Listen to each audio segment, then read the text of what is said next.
secret GPS tracking? Jimin and Jungkook trailed across the US, and the evidence is disturbing. New York, 3:17 a.m. Behind the tinted glass of a slowly moving SUV in Manhattan, two of the biggest names in the global music industry are facing an invisible but very real threat. No, this isn't about a surprise concert or a secret comeback. This is tracking. Surveillance. An operation involving high-level technology, closed forums, and motives far darker than mere fan obsession. The circulating evidence is not just shocking, it shakes the foundation of K-pop artists' security abroad. What's happening to Jimin and Jungkook in the United States is no longer a case of fan fanaticism. This is an international security crisis. The question, how can they, heavily guarded, flying quietly from Seoul, greeted by private security and full disguise protocols, still be tracked the moment their plane's wheels touched JFK's runway? Everything started so quietly, just swift movements behind the scenes. Yet within 48 hours of Jimin and Jungkook's arrival in the US, digital traces began leaking. Blurry CCTV footage from the airport showed them exiting through a rarely used private terminal. But more disturbing than the footage was how someone was already in the right place, at the right time, with the right tools. A screenshot later appeared in a private forum showing real-time tracking of a device labeled JK Secured. Its GPS trajectory mirrored exactly the path of the vehicle taking them to a boutique hotel in Soho. Cyber analysts reviewing the data stated that such tracking couldn't have been done by an average fan. This was a technical operation. Digital cloning technology was likely used. Most likely, one device within their inner circle had been compromised. The threat became more horrifying when hotel security footage showed a mysterious figure dressed in black, crouched behind a pillar, aiming a long lens camera at the entrance. The focused aim of the camera confirmed the intent, not just to see, but to capture. To spy. To collect something, but what's the motive? No demands. No message, just an intimidating presence. Before fears settled in New York, 2 days later, a similar incident happened in Los Angeles. Despite their flight schedule being highly classified and pseudonyms used for bookings, the same black SUV was spotted in a Beverly Hills property parking lot. This time, a suspicious figure was seen sitting cross-legged behind a gate, phone light off, but camera active. They aimed it at the garage where the vehicle usually entered. That's where Jimin, known as the most protective, finally confronted one of the stalkers. Though the audio wasn't recorded, his expression was caught clearly on a pocket camera. A sharp stare, clenched jaw, and lip movement suspected to say, "Stop this right now." What should have been a recovery and international comeback preparation period turned into a relentless chase. The traces found didn't stop at camera footage.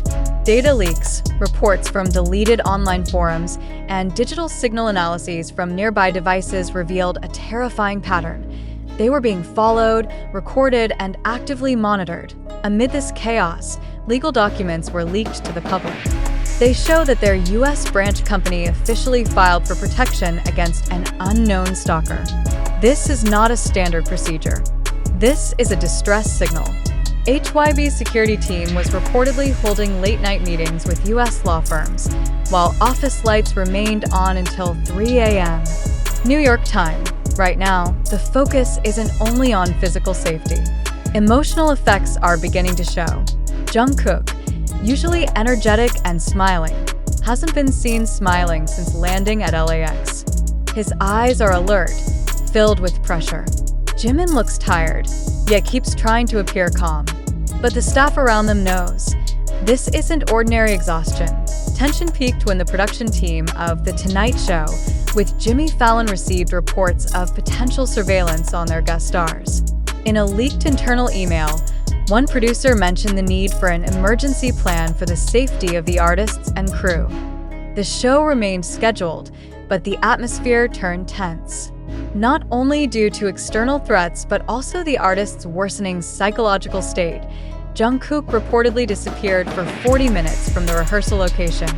Not with staff, not answering calls, and not at the studio. Upon returning, He handed his phone to Jimin. Jimin read something, then smashed the device on the spot. Then, an audio recording leaked, featuring the voice of the oldest BTS member, Jin. The message was clear: support, solidarity, and strength.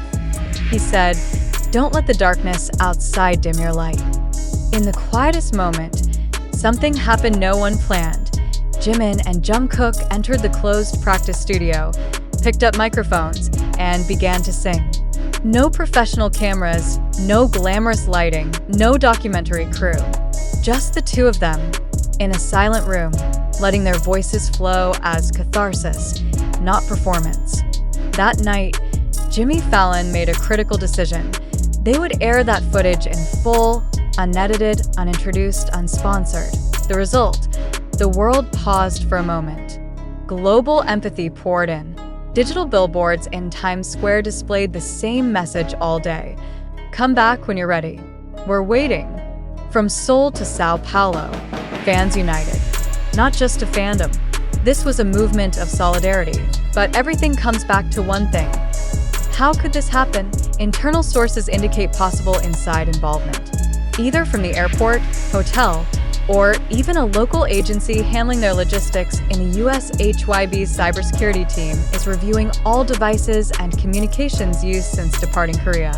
Shockingly, several devices were found reprogrammed, indicating that their GPS had indeed been cloned and compromised. Now the question is no longer who tracked them, but how long has this tracking been going on? This incident also touches the diplomatic realm. Several international privacy watchdogs have reportedly been asked to review this case as a violation of human rights and digital integrity against foreign individuals on US soil. And amid this crisis, the greatest fear is not just who's behind the curtain, but what long-term impact this will leave on the victims. Because even if the stage can be rebuilt and the music played again, the trauma left by silent surveillance won't vanish overnight.